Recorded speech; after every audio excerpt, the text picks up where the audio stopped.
Where to, Michael? 121 Wall Street. In 1982, NBC put a talking car on television and expected it to fail within 6 episodes.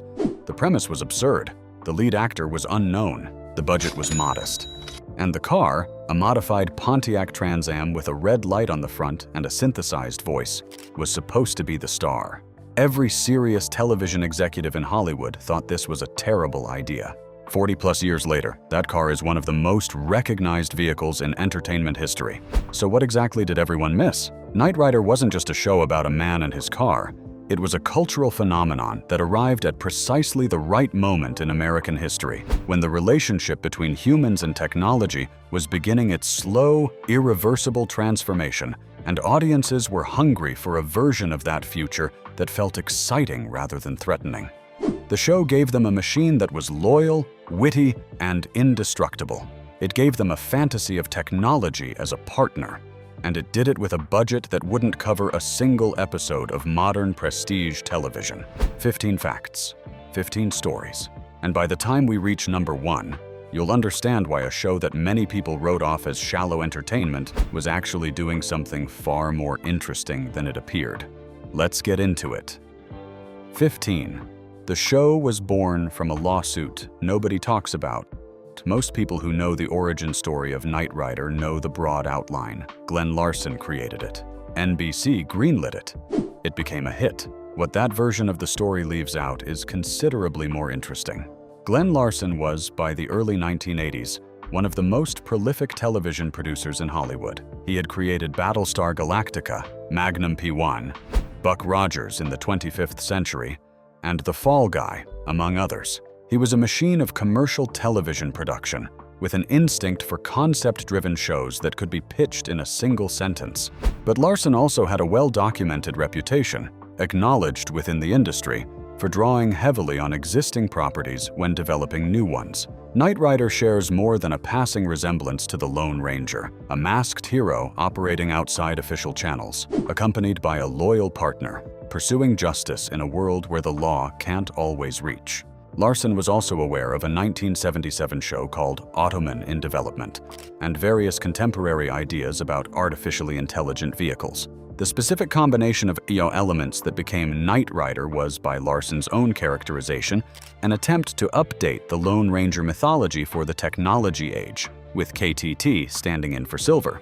Whether that framing fully accounts for every influence on the show's creation remains a matter of perspective. What's not disputed is that Larson had an extraordinary ability to synthesize existing ideas into something that felt new to a mass audience.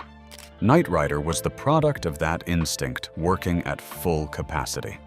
It borrowed freely, combined cleverly, and arrived on screen as something that felt, in 1982, genuinely original. The genius wasn't the idea. The genius was the execution. 14. David Hasselhoff was not the first choice. Before Michael Knight was Michael Knight, the role was something different in the minds of the people developing the show. David Hasselhoff auditioned for Knight Rider. He was not anointed. And in the competitive landscape of early 1980s television casting, his path to the role involved considerably more uncertainty than his eventual success in it might suggest. Hasselhoff had come off The Young and the Restless, where he had played Snapper Foster for several years. He was known, but not as an action lead. He was a soap opera actor in a world where that categorization carried specific assumptions about range and credibility. Network executives considering an action-adventure series about a man who fights crime with a talking car were not necessarily looking first at the soap opera alumni list. What Hasselhoff brought to the audition, and what reportedly distinguished him from other candidates, was a quality that's harder to quantify than acting technique. He had an ease with the material, a likability that didn't require effort. Michael Knight needed to be someone the audience would happily spend an hour with every week. Someone who could play straight man to a wisecracking artificial intelligence without either being outshone by the car or losing his own presence entirely. That was a specific and somewhat unusual requirement. Hasselhoff, it turned out, was extraordinarily good at it. He never competed with Kit. He played alongside the car with the relaxed confidence of someone who genuinely believed the partnership worked. And because he believed it, the audience believed it. In a show where the premise required the audience to accept that a Pontiac Trans Am was a meaningful character, the leading man's relationship with that premise was everything. He wasn't the obvious choice. He became the only choice that made sense. 13. The voice of Kit had a rule about villains. William Daniels, the actor who provided the voice of Kitty throughout the series, is one of the most accomplished stage and screen performers of his generation. He had appeared in The Graduate, played John Adams in the original Broadway production and film version of 1776, and would later become widely known to younger audiences as Mr. Feeney in Boy Meets World.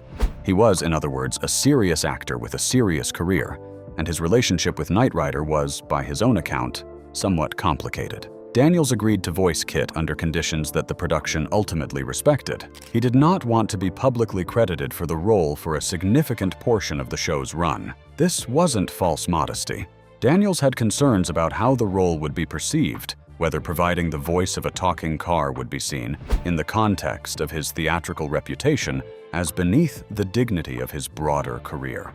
The credit issue was eventually resolved as the show's success made the association unavoidable and ultimately more positive than he had feared. But what's revealing about this detail is what it tells you about the cultural assumptions surrounding television in the early 1980s.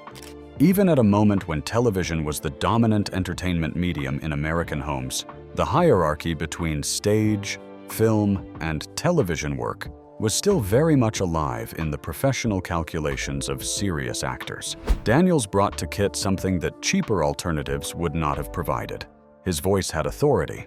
It had wit. It had the quality of genuine intelligence, the sense that Kit was not merely reciting lines, but actually thinking. And that quality, delivered by someone with his theatrical training, elevated every scene the car was in. Kit became believable as an intellect because the voice belonged to someone who actually was one. The car cost more than most episodes. The original Kit was built on the chassis of a 1982 Pontiac Firebird Trans Am, chosen partly for its futuristic styling and partly for practical production reasons. The customization required to turn a stock Trans Am into the car audiences saw on screen was extensive, expensive, and technically ambitious for a television production operating in the early 1980s. The interior alone was a significant undertaking. The dashboard featured a custom-designed array of controls, displays, and lighting elements that had to function consistently across multiple episodes and survive the rigors of on-location production. The scanner, the red oscillating light bar on the front of the car that became Kitty's most recognizable visual signature, required its own engineering solution. The turbo boost sequences, while achieved through practical stunt work and editing rather than computer effects, required the cars to perform reliably under unusual demands. The production maintained multiple versions of the key ITT car simultaneously, a fully functional hero car used for close-ups and interior work, stunt versions used for high-speed sequences and jumps, and fiberglass shells used for specific shots where the car needed to be in multiple places or where damage was possible. Managing this fleet, maintaining continuity across episodes, and keeping all versions performing consistently was a logistical operation that consumed a disproportionate share of the show's resources. What this investment communicated to the audience was credibility. The car had to look real. It had to move convincingly. It had to sustain the fantasy that Kit was a plausible technology rather than a prop with a speaker installed. The production understood that if the car was unconvincing, the entire premise collapsed, so they built something that wasn't unconvincing, and audiences for 4 seasons never stopped believing in it. Glenn Larson originally wanted a different car entirely. Here's something that will make every Knight Rider fan stop and reconsider everything they thought they knew about the show. The Pontiac Trans Am was not Glenn Larson's first choice for Kitty. The car that eventually became one of the most iconic vehicles in television history was, in the original development conversations, not necessarily a Pontiac at all. Various accounts of the show's pre-production suggest that the selection of the Trans Am involved both creative and commercial considerations. General Motors recognized the promotional value of having a vehicle featured prominently in a weekly network television series, particularly a vehicle positioned as the most technologically advanced car on Earth. The partnership between the production and GM was mutually beneficial. The show got cars and logistical support, and GM got weekly primetime exposure for a model they were hoping to reposition as something sleeker and more contemporary than its muscle car heritage suggested. The 1982 Trans Am's body styling, the long hood, the angular fastback roofline, the overall silhouette, happened to align beautifully with the visual requirements of a car that needed to look futuristic without actually being futuristic. It looked like something the near future might produce, and that was, aesthetically, exactly what the show needed. But the interesting counterfactual is worth sitting with. If the GM partnership had landed differently, if a different manufacturer had recognized the opportunity sooner or negotiated more aggressively, KITT might have been something else entirely.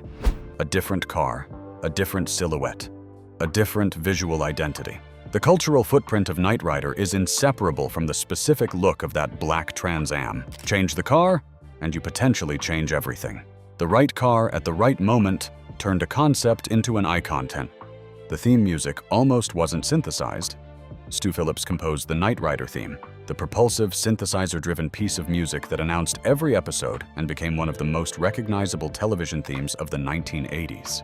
It is, in retrospect, perfect for what the show was.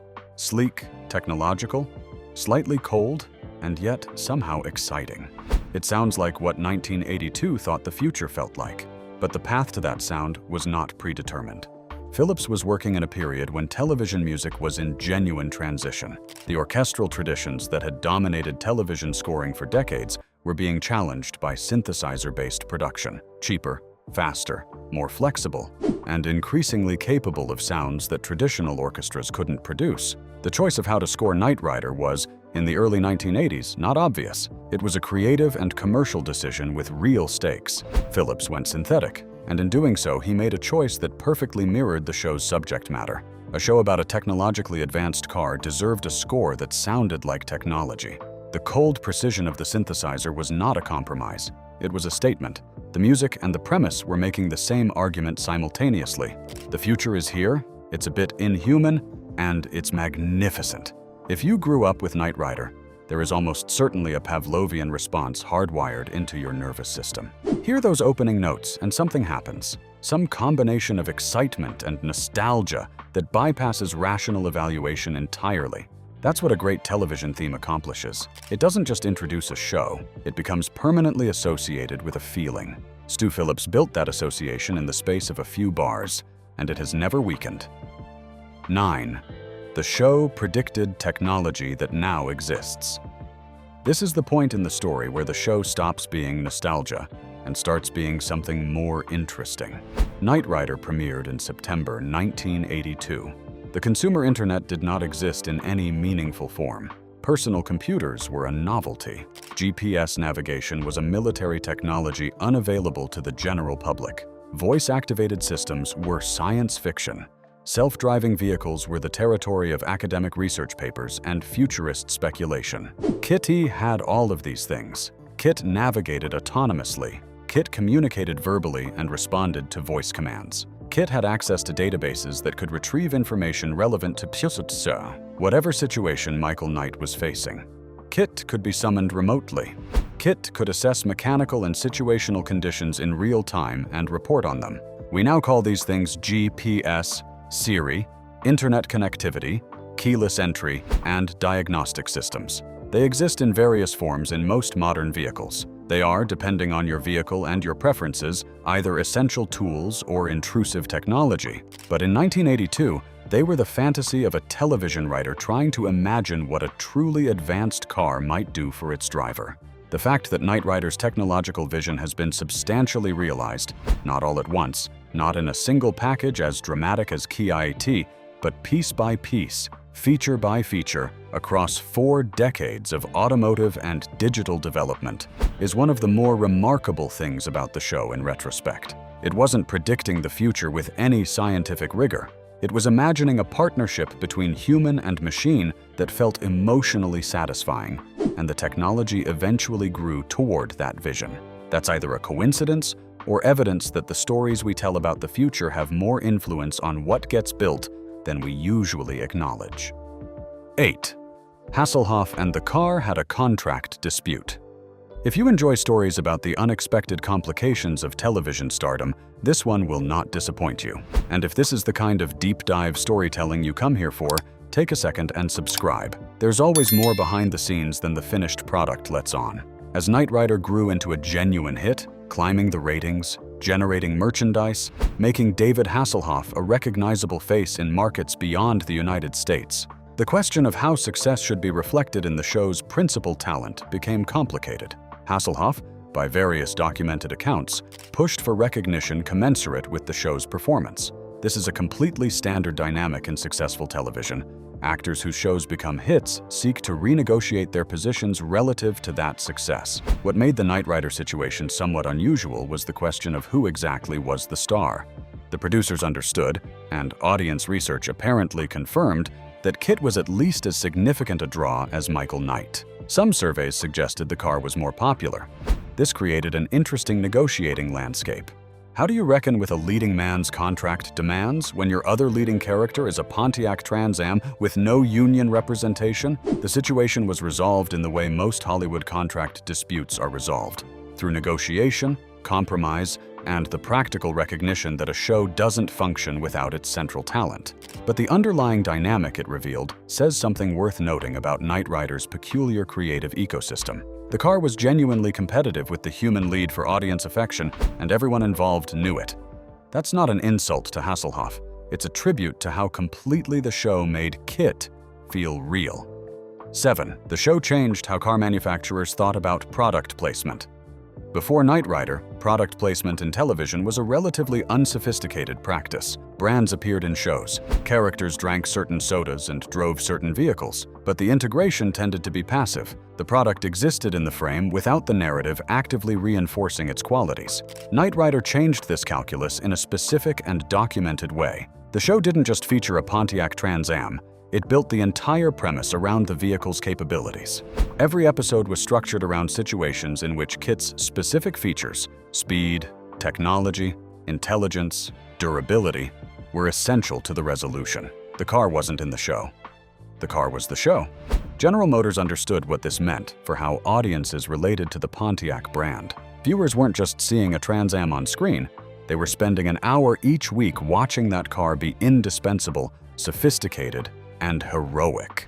The emotional associations being built weren't passive brand recognition. They were deep narrative attachment. The lasting influence of this on how television and film approach vehicle integration is significant. The model Knight Rider demonstrated, where the vehicle is a character with a story function rather than a prop with a logo, became a template that subsequent productions would develop further. The Fast and Furious franchise, in its way, is operating in a tradition that Knight Rider helped establish. The idea that cars on screen can carry emotional weight, can be the objects of genuine audience affection, and that this affection has commercial value worth investing in. It began with a black Trans Am in 1982, and the automotive industry never entirely forgot the lesson. 6. The show was bigger in Europe than in America. Knight Rider was a solid hit in the United States. But solid hit significantly understates what happened to the show when it traveled internationally, particularly to Europe and particularly to Germany. In Germany, Knight Rider was not merely popular. It was a cultural phenomenon of a scale that surprised even the people who made it.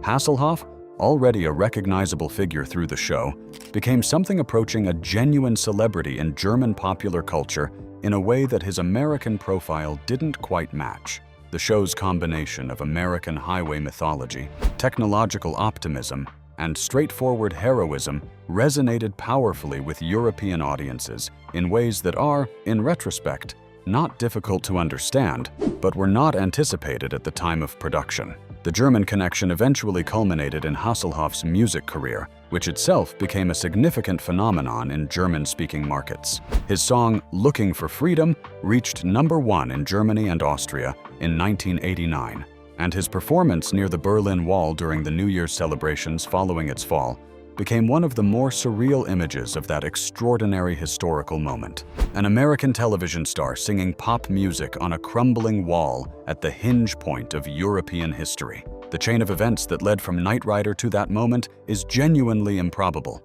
but it's traceable. The show built an audience. That audience connected with Hasselhoff personally.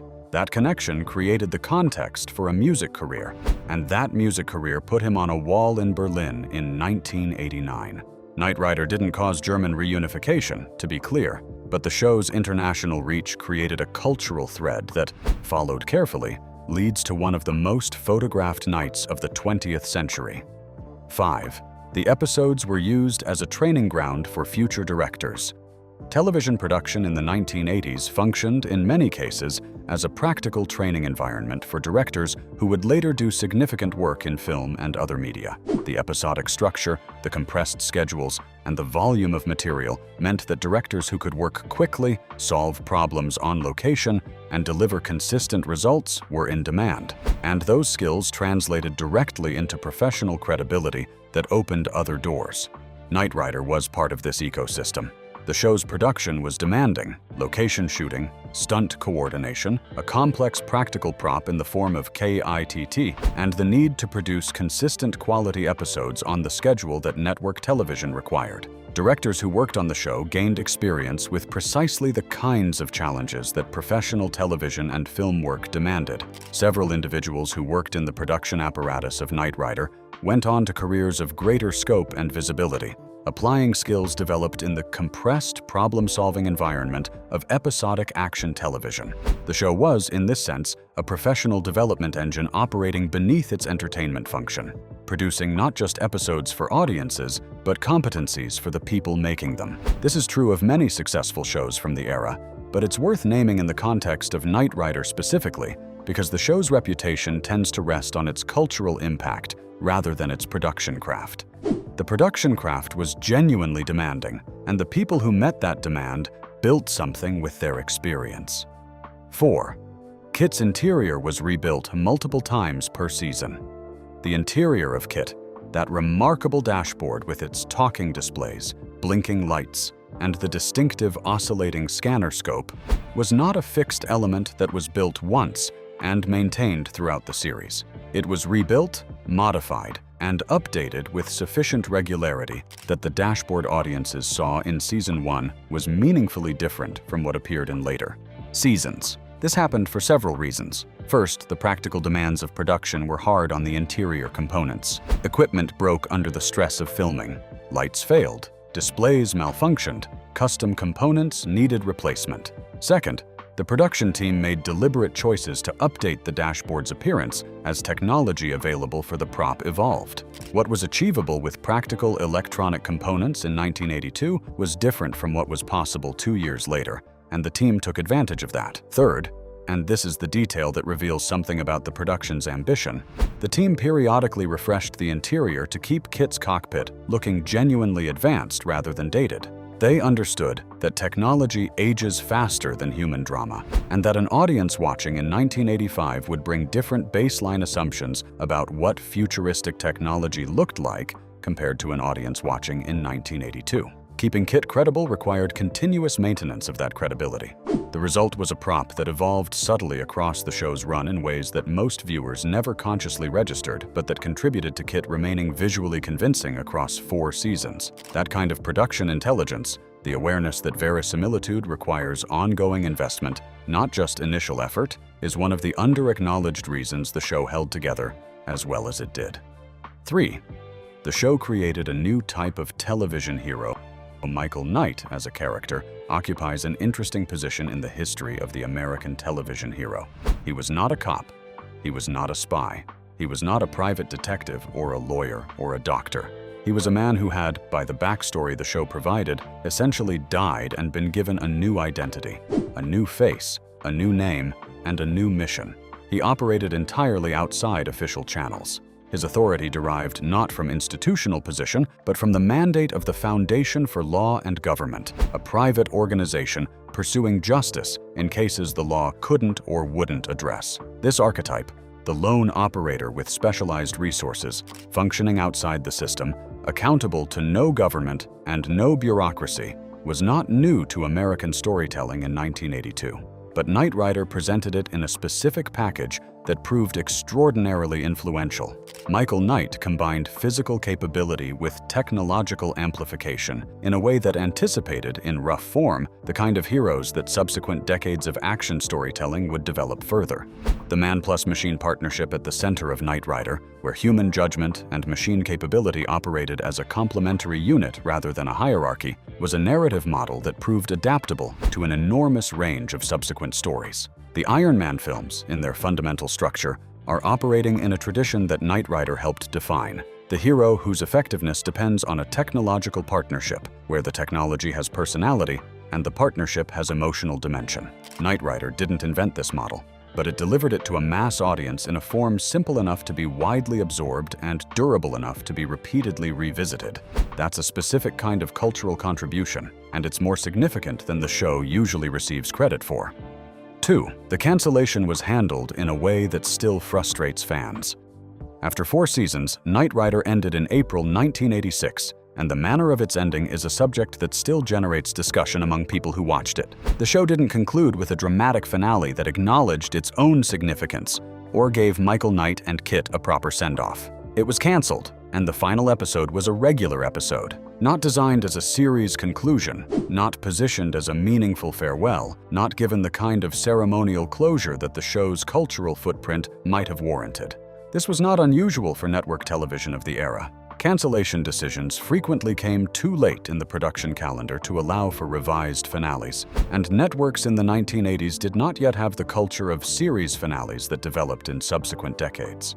Shows ended when they stopped being renewed, and they ended with whatever episode happened to be in the schedule. But the lack of closure left something unresolved in the show's relationship with its audience. Not in a way that was creatively damaging, the show's legacy was secure regardless, but in a way that created an appetite for continuation. The various revival attempts that followed, a television movie in 1991, a short-lived updated series in 2008, were direct responses to that appetite. Audiences who had connected with Michael Knight and Kit wanted to know what happened next, and the original ending hadn't told them. That unfulfilled desire is its own tribute to the show's success. You only want to know what happens next when you've genuinely cared about the story so far. 1. The real legacy is what Kit said about what we wanted from machines. And here is where the story of Knight Rider becomes something more than a television history. Here is where 15 facts about a 1980s action show add up to something worth thinking about seriously.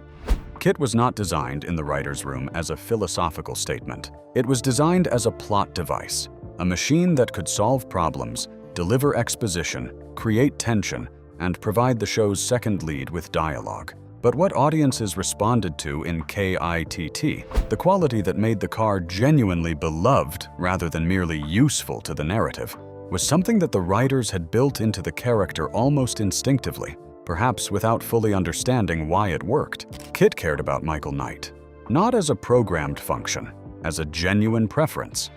Kit expressed concern. Kit expressed frustration. Kit expressed dry amusement and occasional exasperation. Kit was functionally a friend, a companion who happened to be made of metal and code rather than flesh. And the audience loved Kit for this because it represented a fantasy about technology that was, in 1982, still entirely a fantasy. We are now living in the early stages of the reality that Knight Rider imagined. Artificial intelligence exists in forms sophisticated enough to have conversations, to personalize responses, to adapt to individual users. The partnership between humans and intelligent machines is no longer science fiction. It's the daily experience of hundreds of millions of people. And the foundational question that this partnership raises: can technology be more than a tool? Can it be a companion? Can the relationship between human and machine carry genuine emotional weight? Is the same question Knight Rider was exploring in primetime network television 40 years ago. The show didn't answer that question. No television show can answer it, but it asked it with clarity and warmth, in a format that reached tens of millions of people a week. And it planted the idea in the cultural imagination in a form that has never entirely faded. Every time someone names their GPS system or talks to their phone as though it might care about their day, there is, somewhere in the archaeology of that behavior, The influence of a black Trans Am driving through the California desert with a synthesizer playing and a voice saying, calmly and with complete conviction, that everything is going to be fine. Michael didn't drive alone. And maybe that was always the point. Knight Rider was 43 years ago. It was made by a prolific producer with a talent for concepts, shot on California highways and studio lots, built around a modified Pontiac and a voice actor who didn't want to be credited, and scored with synthesizers that sounded like someone's idea of what progress felt like. It should have been forgotten a decade after it aired. Most shows are. Instead, it's still being discussed, still being rewatched, still generating the particular warmth that comes from something that made you feel something when you were young and continues to hold up when you come back to it older. The reason isn't nostalgia alone, though nostalgia is part of it. The reason is that Knight Rider told a story about partnership and loyalty, and the idea that the most advanced technology in the world is only as good as the relationship it enables. That idea wasn't new in 1982, and it isn't new now, but the show told it with enough sincerity and enough commitment that it lodged somewhere permanent. We're still asking the same questions Kit T raised. We're asking them with more sophisticated tools and more complicated stakes. But the core question, what do we want from our machines and what are we willing to give them in return, remains as open as it ever was. Kit would probably have something dry and precise to say about that, and we'd probably feel better for having heard it. What was your first memory of Knight Rider? And do you think the show holds up? Tell us in the comments. The best answers always come from people who were actually there.